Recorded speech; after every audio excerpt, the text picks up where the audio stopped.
తెలుగు రాష్ట్రాల్లో ఉండే తెలుగు ప్రజలే కాక ప్రపంచవ్యాప్తంగా ఉన్న తెలుగువారి కళ్ళు ఆంధ్రప్రదేశ్ రాష్ట్ర ఎన్నికల మీద చాలా ఆసక్తి కనపరుస్తున్నారు. ఎవరు గెలుస్తారు 2024లో జరగవలసిన ఆంధ్రప్రదేశ్లో శాసనసభ పార్లమెంట్ ఎన్నికలు ఒక నెల రోజులు ముందుగానే షెడ్యూల్ విడుదల కాబోతుంది. ఉత్తర భారతదేశంలో మధ్యప్రదేశ్, ఛత్తీస్గఢ్, రాజస్థాన్లో విజయభేరి మోగించిన బీజేపీ జోష్పై ఉన్నది. జనవరి 22న రామ్ జన్మ భూమిలో ప్రధానమంత్రి మోదీ ప్రాణ ప్రతిష్ఠ చేసిన తరువాత ప్రతిరోజు అయోధ్యకు 1000 రైళ్లు నడిపి దేశవ్యాప్తంగా జై శ్రీరామ్ అని మారుమోగే విధంగా, పైగా ప్రధానమంత్రి మోదీ ఒక పిలుపునిచ్చారు. జనవరి 22న రాముడు 500 సంవత్సరాల తర్వాత తన నివాసానికి వెళ్తున్నాడు. ఇప్పటి వరకు తాత్కాలిక నివాసం, గుడిసెలాంటి దాంట్లో నివసిస్తూ తన స్వగృహానికి వెళ్తున్న సందర్భంగా 140 కోట్ల దేశ ప్రజలందరూ కూడా దీపాలు వెలిగించి, రామజ్యోతిని వెలిగించి మరో దీపావళిగా ఈ సంబరాలను నిర్వహించుకుందామని చెప్పి ఆయన పిలుపునిచ్చారు. ఆ జోష్లో ఉన్న బీజేపీ మార్చి 10-15 మధ్యలో తెలుగు రాష్ట్రాల్లో ఆంధ్రప్రదేశ్, తెలంగాణలో ఎన్నికలు జరగబోతూ ఉన్నాయి. రాజకీయ పార్టీలు ఇప్పటికే అభ్యర్థులను ఖరారు చేసుకున్నాయి, పొత్తులు ఖరారు చేసుకున్నాయి. కొత్త పరిణామం ఏంటంటే ఆంధ్రప్రదేశ్లో కాంగ్రెస్ రాష్ట్ర పగ్గాలను ప్రదేశ్ కాంగ్రెస్ అధ్యక్షురాలుగా వైఎస్ షర్మిల ఆమె బాధ్యతలు చేపట్టి సమాధి స్థితిలో ఉన్న కాంగ్రెస్ని పునరుజ్జీవింపజేసి, ఆ విధంగా కాంగ్రెస్ పార్టీ దేశవ్యాప్తంగా ఉన్న ఇండియా కూటమిలో భాగస్వాములైన CPI, CPM, BSP, Forward Bloc లాంటి మిత్రపక్షాలతో కలిసి ఒక కూటమి, కాంగ్రెస్ కూటమి ఏర్పరిచి ఆంధ్రప్రదేశ్ రాష్ట్రంలో 1% ఓట్ల నుంచి కాంగ్రెస్ 15% వరకు ఎదగాలనే సంకల్పంతో వ్యూహరచన చేస్తే ఈ నష్టమంతా కాంగ్రెస్ పార్టీ పుంజుకుంటే నష్టం జరిగేది వైఎస్ఆర్సీపీ పార్టీకే. ఈ రోజున చెప్పాలంటే వైఎస్ఆర్సీపీ పార్టీలో కార్యకర్తలు, నాయకులు, శ్రేణులు, మంత్రులు, ఎమ్మెల్యేలు, ఎమ్మెల్సీలు, ఎంపీలు అందరూ కూడా కాంగ్రెస్ పార్టీకి, దాంట్లో తమ భవిష్యత్తు లేదని వైఎస్ఆర్సీపీ పార్టీలోకి వెళ్ళారు. ఈ రోజున వైఎస్ఆర్సీపీ పార్టీ అంటే మన అద్దె గృహం, మాతృ సంస్థ, మన సొంత ఇంటికి వెళ్ళిపోదామని చాలామంది వైఎస్ఆర్సీపీ పార్టీ నాయకులు ఎవరైతే అసంతృప్తితో ఉన్నారో, అసమ్మతితో ఉన్నారో, సీట్లు రాని వాళ్ళు, పదవులు రాని వాళ్ళు, నామినేషన్ పదవులు లభించిన వాళ్ళందరూ కూడా తిరుగు ప్రయాణము, స్వగృహము కాంగ్రెస్ పార్టీకి వెళ్ళాలని ఆలోచిస్తున్న తరుణంలో చాణక్య స్ట్రాటజీస్ అనే ఒక సర్వే సంస్థ ఆంధ్రప్రదేశ్ రాష్ట్రంలో 30 డిసెంబర్ 2023 వరకు విస్తృతంగా సర్వే నిర్వహించి వారి యొక్క సర్వే ఫలితాలను వెల్లడించారు. ఈ చాణక్య స్ట్రాటజీస్ అనేవి తెలంగాణ రాష్ట్రంలో వాళ్ళ సర్వేలు నిజమైనవి. అలాగే ఉత్తర భారతదేశంలో వివిధ ఎన్నికల్లో కూడా చాణక్య స్ట్రాటజీస్ వాళ్ళ సర్వే ఫలితాలు వాస్తవమైన దృష్ట్యా ఆంధ్రప్రదేశ్ రాష్ట్రంలో కూడా చాణక్య స్ట్రాటజీస్ చేసిన ఒపీనియన్ పోల్ సర్వే ఏ విధంగా ఉన్నాయంటే, ఇక్కడ 13 ఉమ్మడి జిల్లాల ప్రాతిపదికన సర్వే చేయటం జరిగింది. శ్రీకాకుళం జిల్లాలో 10 నియోజకవర్గాలు ఉన్నాయి. 10లో 8 టీడీపీ జనసేన కైవసం చేసుకోబోతుందని, కేవలం 2 సీట్లకే పరిమితం అవుతుంది వైఎస్ఆర్సీపీ అని. అక్కడ హోరాహోరీగా ఉండే ఒక్క నియోజకవర్గం కూడా లేదు. విజయనగరంలో 9 నియోజకవర్గాలు ఉంటే 4 టీడీపీ జనసేన, మరో 4 వైఎస్ఆర్సీపీ, 1 నియోజకవర్గం హోరాహోరీ. మూడవది విశాఖపట్నం, 15 అసెంబ్లీ నియోజకవర్గాలుంటే 11 టీడీపీ జనసేనకు, 2 వైఎస్ఆర్సీపీకి, మరొక 2 హోరాహోరీ. పశ్చిమ గోదావరి జిల్లాలో 15 నియోజకవర్గాలుంటే 12 నియోజకవర్గాలు టీడీపీ జనసేన, రెండిట్లో వైఎస్ఆర్సీపీ, ఒక దాంట్లో హోరాహోరీ. మనం గమనించవలసిన విషయం ఏంటంటే ఇప్పటివరకు తెలుగుదేశము జనసేన కలిసి ఉంటే ఫలితాలు, సర్వే ఫలితాలు ఇవి. త్వరలో జనసేన తెలుగుదేశం పార్టీ కూటమిలో భారతీయ జనతా పార్టీ కూడా ప్రవేశించి 3 రాజకీయ పార్టీలు కలిసి ఉమ్మడి వ్యూహంతో కదలిపోతున్నాయి. సంక్రాంతి పండగ నాటికి భారతీయ జనతా పార్టీ జాతీయ పార్లమెంటరీ బోర్డు ఒక నిర్ణయం తీసుకుని తెలుగుదేశం పార్టీని ఎన్డీఏ కూటమిలోకి ఆహ్వానించి కలిసి పోటీ చేద్దామనే ఆలోచన ఉంది. అదే దిశగా ఆంధ్రప్రదేశ్ రాష్ట్ర బీజేపీ కార్యవర్గము, ముఖ్య నాయకులందరూ కూడా తెలుగుదేశం పార్టీ జనసేనతో కలిసి పొత్తులో 2014లా వెళ్ళటం మంచిదని వాళ్ళు నిర్ణయాన్ని హైకమాండ్కు తెలియజేసిన దృష్ట్యా బీజేపీ కూడా కలిస్తే మరింత బలం పెరిగే అవకాశం ఉంది. ఇప్పుడు రామ్ జన్మభూమి, జై శ్రీరామ్ అనే ప్రభావము తెలుగు రాష్ట్రాలపై కూడా పడుతుందని విశ్లేషకులు భావిస్తున్నారు. పశ్చిమ గోదావరిలో 2014లో వైఎస్ఆర్సీపీ పార్టీకి ఒక్క ఎంపీ సీటు కానీ ఒక్క ఎమ్మెల్యే సీటు రాలా. 15 శాసనసభలు, ఆ 15 నియోజకవర్గాల్లో తెలుగుదేశం జనసేన బీజేపీ కైవసం చేసుకుంది.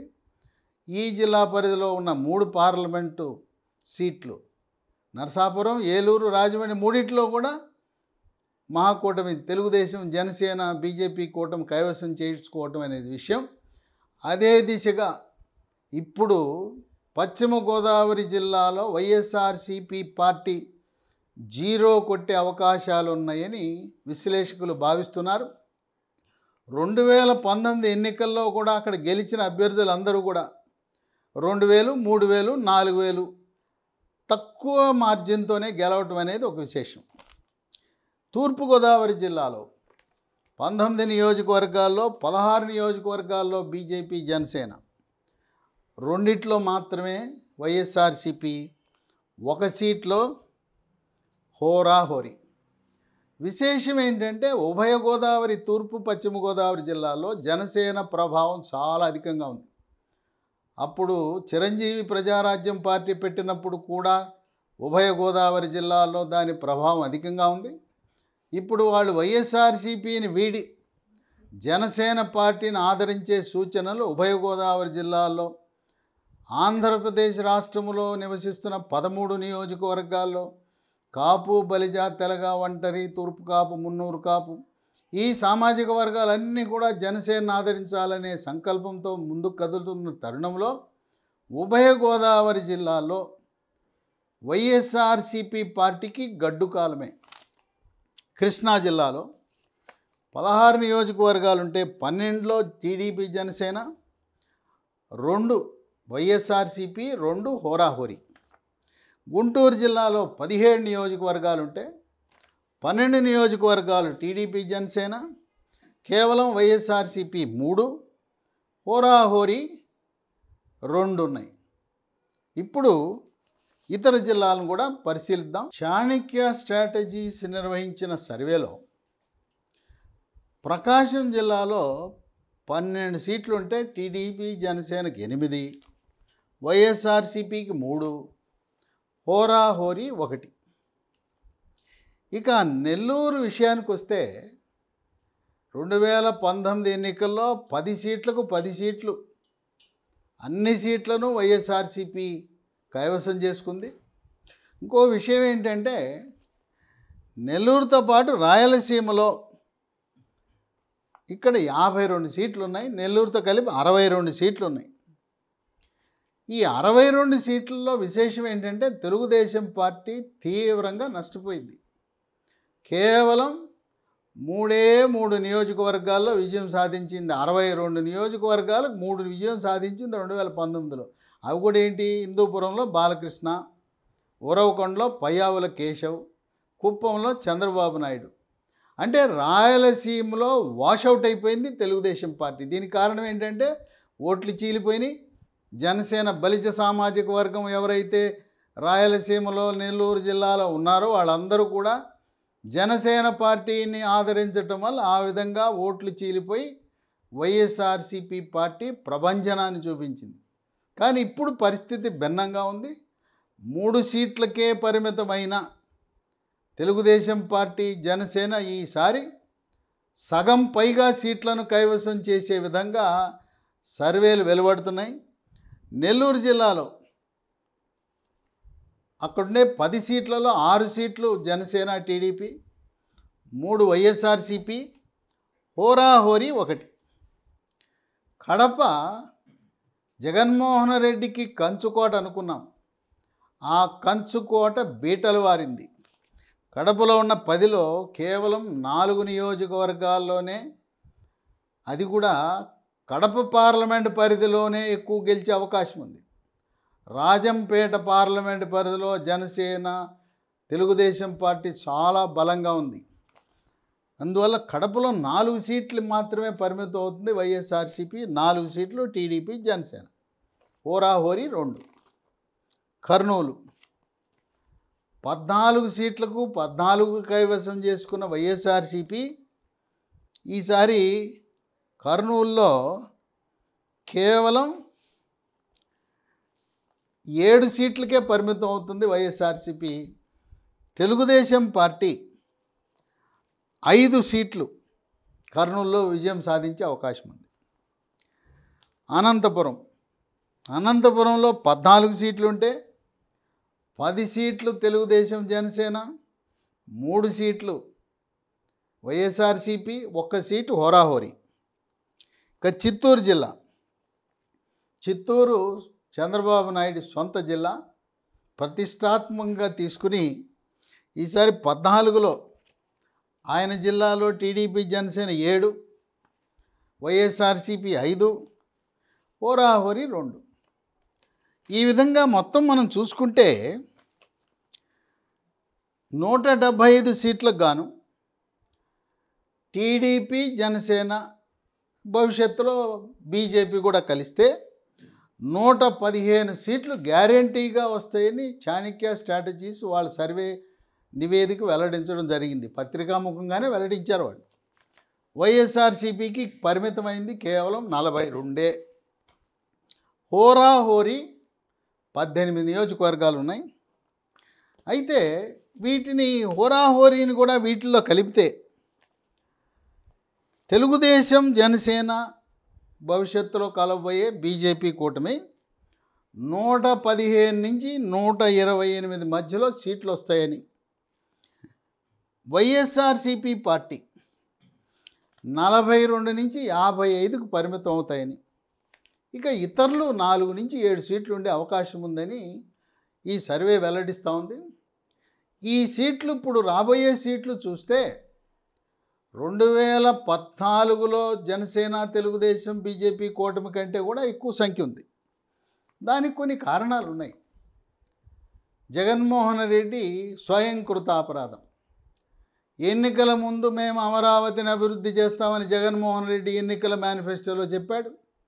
కృష్ణా, గుంటూరు, పశ్చిమ, తూర్పుగోదావరి, ప్రకాశం జిల్లాలో ఉండే వైఎస్ఆర్సీపీ నాయకులందరూ కూడా మేము అధికారంలోకి వస్తే, జగనన్న అధికారంలోకి వస్తే అమరావతి రాజధానిగా కొనసాగుతుంది అని చెప్పారు. ఈరోజు అమరావతిని రాజధానిని 3 ముక్కలు చేసి ఈరోజు రాజధాని లేని రాష్ట్రం ఏదంటే అమరావతి. ఈ అమరావతి దెబ్బ పెద్ద షాక్ వైఎస్ఆర్సీపీకి. కృష్ణా, గుంటూరు, పశ్చిమ, తూర్పు, ప్రకాశం 5 జిల్లాల్లో వైఎస్ఆర్సీపీ పార్టీ అమరావతి దెబ్బకు వాషౌట్ అయిపోతుంది. అక్కడ అందరూ కోరుకునేది అమరావతి రాజధాని. ఇక్కడ రాజకీయాలు కాదు, రాజకీయ పార్టీలు కాదు, మాకు అమరావతి రాజధాని కావాలి, మా ప్రాంతాభివృద్ధి కావాలని కోరుకుంటున్నారు. కనుక అమరావతి రాజధాని సెంటిమెంట్ దెబ్బకు వైఎస్ఆర్సీపీ పార్టీ ఈ 5 జిల్లాల్లో తూర్పు, పశ్చిమ గోదావరి, కృష్ణా, గుంటూరు, ప్రకాశంలో ఉనికిని కోల్పోయే పరిస్థితి ఉంది. 5 ఏళ్ళు పాలన చేశాడు జగన్మోహన్ రెడ్డి. ఎక్కడ వేసిన గొంగళి అక్కడే పోలవరం పూర్తిగాల. ఆయన అధికారంలో వచ్చే నాటికి అప్పటికే చంద్రబాబు నాయుడు టీడీపీ ప్రభుత్వం 70% పనులు పూర్తి చేస్తే ఆ 30% పనులకు కూడా మోక్షం లేదు, పనులు పూర్తి కాల. పోలవరం వల్ల అసంతృప్తిగా గోదావరి జిల్లాలో దాని ప్రభావం పడుతుంది. ఇక జగన్మోహన్ రెడ్డి ఆయన కక్ష పగ ప్రతీకారంతోనే ప్రారంభించాడు. చంద్రబాబు నాయుడు నివాసానికి పక్కనుండే బ్రహ్మాండమైన ఒక కాన్ఫరెన్స్ హాల్ని దాన్ని కూలగొట్టడంతోనే ప్రారంభించాడు. అంటే ఈయన పరిపాలన కూలగొట్టాలతోనే ప్రారంభించాడు. ఆ హాల్ని వేరే దేనికైనా ఉపయోగించుకోవచ్చు, లేదా హాలు అవన్నీ అసెంబుల్ చేసినాయి, ప్రీ ఫ్యాబ్రిక్ స్ట్రక్చర్, దాన్ని తీసుకెళ్ళి సెక్రటేరియట్ పక్కన మళ్ళీ పునఃస్థాపించే అవకాశం ఉన్నా చంద్రబాబు నాయుడు కట్టింది ఎందుకు ఉండాలని చెప్పి ఆదేశాలు ఇచ్చి దాన్ని ఆగమేఘాల మీద ప్రభుత్వ ధనాన్ని వృధా చేస్తూ 15 కోట్ల విలువ చేసే ఆ కాన్ఫరెన్స్ హాల్ను కూలగొట్టడంతోనే ప్రారంభమైంది జగన్మోహన్ రెడ్డి యొక్క పరిపాలన. ఇక కక్ష పగ ప్రతీకారం, కొన్ని కులాలపై పగబట్టడం, దానివల్ల ఇక చివరికి చంద్రబాబు నాయుడు అరెస్టు, ఆయన 53 రోజులు జైల్లో పెట్టడం. చంద్రబాబు నాయుడు జైలుకి వెళ్ళటం వల్ల ఆయన పేరు ప్రతిష్టలు ఖ్యాతి పెరిగింది, తాత్కాలికంగా ఇబ్బందులు పడ్డాడు. అయినా దానివల్ల తెలుగుదేశం పార్టీ జనసేన కలవటం, చంద్రబాబు నాయుడు జైల్లో ఉండగానే జనసేన అధినేత పవర్ స్టార్ పవన్ కళ్యాణ్ వెళ్ళి నేను బీజేపీని ఒప్పిస్తా, వాళ్ళు నా మాట వింటారు, ప్రధానమంత్రి గారు నా మాట వింటారు, ఏది ఏమైనా నా నిర్ణయం, జనసేన తెలుగుదేశం పార్టీ కలిసి పోటీ చేయబోతున్నాయి, జగన్మోహన్ రెడ్డి ఆ ముఖ్యమంత్రి పదవిలో కొనసాగటానికి అనర్హుడని ప్రకటించేశాడు. అంటే బీజేపీని కూడా సంప్రదించకుండా తను ఏ ఎన్డీఏ కూటమిలో భాగస్వామి ఉన్నాడో దాన్ని కూడా ఖాతరు చేయకుండా లెక్క చేయకుండా చంద్రబాబు నాయుడుతో మైత్రి ప్రకటించడం అనేది ఒక విశేషం.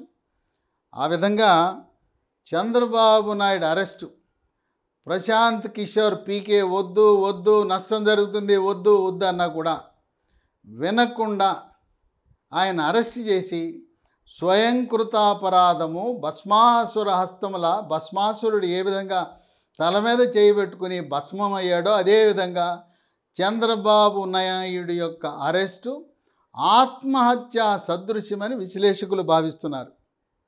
ఇక అది ఎలా ఉంటే జగన్మోహన్ రెడ్డి 16 నెలలు జైల్లో ఉంటే పార్టీని కాపాడింది, రక్షించింది అమ్మ చెల్లెలు విజయమ్మ, చెల్లెలు షర్మిల. పగలనక రాత్రనక ఎండనక వాననక పాదయాత్ర చేసి పార్టీని పరిరక్షిస్తూ వాళ్ళు పాదయాత్ర చేసి పార్టీని రక్షిస్తే వాళ్ళకు దక్కిన గౌరవం, మీరు వెళ్ళండి, మీకు ఆంధ్రప్రదేశ్లో పనేంటి, కడప జిల్లాలో పనేంటి, మీరు తెలంగాణకు వెళ్ళండి, అక్కడ తెలంగాణలో హాయిగా నివసించండి పక్కన రాష్ట్రంలో అని వీడ్కోలు పలికాడు జగన్మోహన్ రెడ్డి. అక్కడ ఆంధ్రప్రదేశ్ ప్రజలు ఏమనుకుంటున్నారంటే ఏ ముఖ్యమంత్రి అండి, అమ్మా చెల్లెల్ని వాడుకుని ఆ 16 నెలలు వాళ్ళు పాదయాత్ర చేయకపోతే అసలు పార్టీ ఉండేదా, పార్టీ పతనమయ్యేది కదా.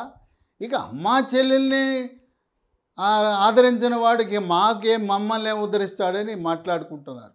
మరొక అంశం వైఎస్ వివేకానందరెడ్డి బాబాయ్ హత్య. ఇది కడప జిల్లాలో జగన్మోహన్ రెడ్డి ముఖ్యమంత్రికి సన్నిహితులు అనుచరుల వాళ్ళ సారథ్యములో వాళ్ళ ప్రమేయంతో జరిగిందని కోర్టులు ప్రజలు పత్రికలు ఘోషిస్తున్న తరుణంలో వైఎస్ వివేకానందరెడ్డి హత్య కూడా వైఎస్ఆర్సీపీ పార్టీలో ఉన్న అక్కడుండే ప్రజాప్రతినిధులు, లోక్సభ సభ్యులు, శాసనసభ్యులు మెడకు చుట్టుకోవడం వల్ల అది కూడా బాబాయి హత్య కూడా వైఎస్ఆర్సీపీ పార్టీ విజయానికి ప్రతికూలంగా మారిందని విశ్లేషకులు భావిస్తున్నారు. ఇక ఈ రోజున ఆంధ్రప్రదేశ్లో ఎక్కడికి వెళ్ళినా, ఏ గ్రామము, ఏ మండలము, ఏ జిల్లాకు వెళ్ళినా గుంతల రోడ్లు ప్రదర్శనం. ఎక్కడ చూసినా గుంతల రోడ్లే. ఇప్పుడు ఆంధ్రప్రదేశ్ ట్రేడ్ మార్క్ ఏదంటే గుంతల రోడ్లు అంటున్నారు. ఆ గుంతల రోడ్లు పూడ్చాలంటే మళ్ళీ పునర్నిర్మాణం చేయాలంటే కనీసం సంవత్సర కాలం పడుతుంది. ఆ గుంతల రోడ్డుల మీదే ప్రయాణించి పోలింగ్ బూత్కి వెళ్ళినప్పుడు ఎవ్వరూ కూడా ఈ ఫ్యాన్కు ఓటు వేయటం అనేది అసంభవం అని విశ్లేషకులు భావిస్తున్నారు. జగన్మోహన్ రెడ్డి వచ్చిన తర్వాత ఉపాధి కోల్పోయారు. భవన నిర్మాణ కార్మికులందరూ తెలంగాణకు, తమిళనాడుకి, కర్ణాటకకు, ఇతర రాష్ట్రాలకు వలసపోయారు. ఉపాధిని కోల్పోయారు. చివరికి ఆటో డ్రైవర్లు, ట్యాక్సీ డ్రైవర్లు కూడా ఉపాధి లేక వాళ్ళ కుటుంబాలను ఆంధ్రప్రదేశ్లో ఉంచి హైదరాబాదు, బెంగళూరు, చెన్నైకి వచ్చి పొట్ట నింపుకునే పరిస్థితి. ఆంధ్రప్రదేశ్లో ఉండే చిన్న, పెద్ద, మధ్యతరగతి కాంట్రాక్టర్లు, రియల్ ఎస్టేట్ వ్యాపారులు అందరూ కూడా ఆంధ్రప్రదేశ్ రాష్ట్రాన్ని వీడి పక్క రాష్ట్రాలైన కర్ణాటక, తమిళనాడు, ముఖ్యంగా తెలంగాణకు వలసపోయారు. విశేషం ఏంటంటే వాళ్ళ ఓట్లన్నీ, వాళ్ళ కుటుంబ సభ్యుల ఓట్లన్నీ కూడా ఆంధ్రప్రదేశ్లో ఉన్నాయి. తాత్కాలికంగా పొట్ట నింపుకోవటం కోసం, ఉపాధి కోసం వలసలు పోయే పరిస్థితి జగన్మోహన్ రెడ్డి ప్రభుత్వంలో వచ్చిందని వాపోతున్నారు. జాబ్ క్యాలెండర్ అనేది ఎక్కడ అడ్రస్ లేదు. ప్రభుత్వ ఉద్యోగాలు లేవు. చదువుతున్నారు పిల్లలు, ఇంజనీరింగ్ చదువుతున్నారు, ఎంఎస్సి, ఎంకామ్, ఎంటెక్లు ఎన్ని చదివినా ఎక్కడా కూడా ఉద్యోగ అవకాశాలు లేవు. ఫైళ్ళు సంకన పట్టుకుని హైదరాబాదా, బెంగళూరా, బొంబాయా, పూనానా, చెన్నయ్య ఈ విధంగా ఇతర రాష్ట్రాలకు, ఇతర పట్టణాలకు వలసపోయే పరిస్థితి. ఆంధ్రప్రదేశ్లో స్వయం ఉపాధి లేదు. చదువుకున్న వాళ్ళకి ఉద్యోగ అవకాశాలు లేవు. సాఫ్ట్వేర్ రంగం ఎక్కడ వేసిన గొంగళి అక్కడే అన్నట్టుంది. ఆ విధంగా నిరుద్యోగులు, యువత కూడా తీవ్రమైన అసంతృప్తితో ఉన్నారు. ఇక ఇప్పుడు రాష్ట్రం అప్పుల కుప్పైపోయింది. 7 లక్షల కోట్ల అప్పులు. ఇవి ఎలా తీర్చాలో అర్థం కాని పరిస్థితి. ప్రతి ఆంధ్రప్రదేశ్ పౌరుడు నెత్తి మీద ఈ రోజున 2,25,000 రూపాయల అప్పుల మూట మెత్తిన పెట్టుకుని మనం మొయ్యవలసిన పరిస్థితి అని వాపోతున్నారు. ఇక షర్మిల కాంగ్రెస్ పార్టీలో చేరి ఆమె ప్రదేశ్ కాంగ్రెస్ అధ్యక్షురాలుగా బాధ్యతలు చేపట్టి ఇప్పటికే మంగళగిరి ఎమ్మెల్యే ఆళ్ల రామకృష్ణారెడ్డి రాజీనామా చేసి ఆయన షర్మిలతో చేరి సుమారు 40 మంది ఎమ్మెల్యేలు కానీ, ముఖ్య నాయకులు కానీ తిరిగి కాంగ్రెస్ పార్టీలో చేరుతారనే ఈ సోషల్ మీడియాలో చక్కర్లు కొడుతూ ఉంది. అదే జరిగితే పూర్తి నష్టము వైఎస్ఆర్సీపీ పార్టీకే. కాంగ్రెస్ పార్టీకి వచ్చిన ఓట్లన్నీ కూడా వైఎస్ఆర్సీపీ పార్టీయే. ఈ రోజున మార్పులు చేర్పుల పేరిట ఎవరికైతే ఎమ్మెల్యేలకు సీట్లు నిరాకరిస్తున్నారో ఇప్పటికే వాళ్ళందరూ కూడా ఆళ్ల రామకృష్ణారెడ్డితోనూ, షర్మిలతోనూ టచ్లో ఉండి మా సొంత గూటికి వచ్చేస్తాం, మా సొంత ఇంటికి వచ్చేస్తాం, మాతృ సంస్థకు వస్తామని ఉత్సాహంగా కాంగ్రెస్ పార్టీకి రావటానికి ఆసక్తి చూపిస్తున్నారు. తెలంగాణ పార్టీ అభివృద్ధికి కృషి చేసిన ఇన్ఛార్జి, ప్రధాన కార్యదర్శి, పార్లమెంట్ సభ్యుడు మాణిక్యం ఠాకూర్ని ఆంధ్రప్రదేశ్ రాష్ట్రానికి ఇన్ఛార్జిగా పెట్టడం, ఆయన ట్వీట్లో ఆంధ్రప్రదేశ్ కాంగ్రెస్ పార్టీకి మంచి రోజులు రాబోతున్నాయని ఆయన ట్వీట్ పెట్టడం, షర్మిలని కాంగ్రెస్ అధ్యక్షురాలుగా చేసి కర్ణాటక నుంచి రాజ్యసభ సీటుకి పంపిస్తారు అనే ఊహాగానాల తరుణంలో 4 జనవరి గురువారం నాడు లాంఛనంగా షర్మిల తన అనుచరులతో కలిసి, ముఖ్య నాయకులతో కలిసి కాంగ్రెస్ పార్టీలో చేరుతూ వైఎస్ఆర్ తెలంగాణ పార్టీని అధికారికంగా కాంగ్రెస్ పార్టీలో విలీనం చేస్తే పూర్తి నష్టము వైఎస్ఆర్సీపీ పార్టీకే. వైవి సుబ్బారెడ్డి, జగన్మోహన్ రెడ్డికి, షర్మిలకు విజయమ్మ చెల్లెలు భర్త వైవి సుబ్బారెడ్డిని రాయభారము పంపిన రాయభారము విఫలం. షర్మిల ఎట్టి పరిస్థితిలో కూడా నేను కాంగ్రెస్ పార్టీలో చేరతాను. తర్వాత ఆమె కోరిక కాంగ్రెస్ పార్టీ 2024లో విజయం సాధించకపోయినా 15% సీట్ల వరకు ఎదిగి 2029 ఎన్నికల్లో 175 అసెంబ్లీ సీట్లు, 225 అసెంబ్లీ సీట్లు అవుతాయి. మహిళా రిజర్వేషన్ 33%, రిజర్వేషన్లు అమలవుతాయి. అప్పుడు 2029లో షర్మిల కాంగ్రెస్ పార్టీ తరపున ముఖ్యమంత్రి కావాలనే ఆలోచన ఇప్పటికే జాతీయ హైకమాండ్ కాంగ్రెస్ హైకమాండ్తో చర్చించి ఏ విధంగా రేవంత్ రెడ్డి ప్రదేశ్ కాంగ్రెస్ అధ్యక్షుడిని ముఖ్యమంత్రి చేశారో నన్ను కూడా ఆంధ్రప్రదేశ్ రాష్ట్రానికి ముఖ్యమంత్రిగా 2029లో చేయమని ఆమె ఒక షరతు పెట్టి దానికి హైకమాండ్ ఒప్పుకోవటం అనేది విశేషం. ఏది ఏమైనా ఈ రోజున జగన్మోహన్ రెడ్డి మార్పులు చేర్పులు ఈ జిల్లా నుంచి ఆ జిల్లా, ఇక్కడి నుంచి అక్కడ, ఎంపీని ఎమ్మెల్యేని ఇంకో చోట ఎన్ని పెట్టినా ఎంతమంది మార్చినా తలరాత మార్చడం కష్టం. ప్రజలందరూ కూడా ఇక ఈ రోజు నుంచి జగన్మోహన్ రెడ్డి చెప్పేది ఎవరు పట్టించుకునే పరిస్థితుల్లో లేదు. ఇక 3 రాజధానులు విశాఖపట్నం మారుద్దాం అంటే అది సుప్రీంకోర్టు జనవరికి వాయిదా వేసింది.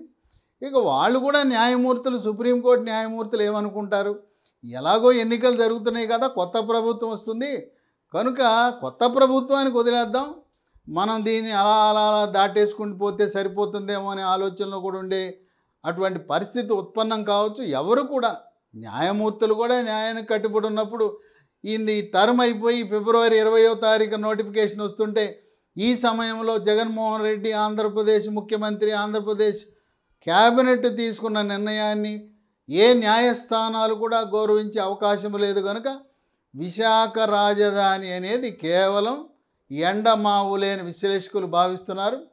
అమరావతి రాజధానిగా చంద్రబాబు నాయుడు మే నెలలో ముఖ్యమంత్రిగా పదవీ ప్రమాణ స్వీకారం చేయగానే ఏ విధంగా 2019 వరకు అమరావతి వైభవాన్ని సంతరించుకుందో అదేవిధంగా పూర్వ వైభవాన్ని సంతరించుకుని అక్కడ 10,000 ఎకరాలను రిజర్వ్ చేశారు. ఆ 10,000 ఎకరాలను అమరావతిలో అమ్మకము చేయటం ద్వారా, ప్రభుత్వము వేలం వేయటం ద్వారా 1,00,000 కోట్లు దాని ద్వారా లభించిన నిధులతో అమరావతి రాజధానిని నిర్మించవచ్చు. ప్రజలపై పన్నుల భారం లేకుండా అక్కడే రైతులు ఇచ్చిన 10,000 ఎకరాలు చాలు దాన్ని అమరావతి అభివృద్ధి చేయటానికి. ఈ విధంగా మళ్ళీ అమరావతికి పూర్వ వైభవం రాబోతున్నది.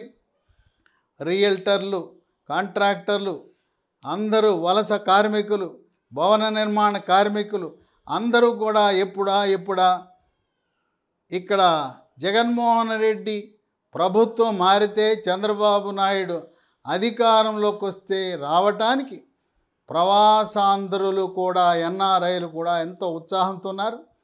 భారతదేశంలో పేరెన్నిక కంపెనీలు కూడా అందరూ కూడా చంద్రబాబు నాయుడు ముఖ్యమంత్రి వస్తే మేము పెట్టుబడులకు సిద్ధమని, స్వదేశీ పెట్టుబడులు, విదేశీ పెట్టుబడులు కూడా ఆంధ్రప్రదేశ్ రాష్ట్రంలో మే నెలలో అడుగు పెట్టడానికి సిద్ధమైంది. కనుక చాణక్య స్ట్రాటజీస్ చేసిన సర్వే వాస్తవ రూపం దాల్చుకుని అదే జరగబోతుందని విశ్లేషకులు భావిస్తున్నారు. ఏది ఏమైనా రాయలసీమలో ఈసారి గట్టి దెబ్బ వైఎస్ఆర్సీపీ పార్టీకి తగులుతుంది. గతంలో లాగా కంచుకోటలా ఉన్న జిల్లాలు పీటలు వారిపోయినాయి. కృష్ణా, గుంటూరు, తూర్పు, పశ్చిమ, ప్రకాశం జిల్లాలో అమరావతి పెద్ద షాక్ ఇవ్వబోతుంది. వేచి చూద్దాం ఏం జరగబోతోందో అని చెప్పి మనం కాలమే నిర్ణయిస్తుంది. త్వరలో ఫిబ్రవరి 20 నాటికి ఎన్నికల నోటిఫికేషన్ విడుదల కాబోతున్నది.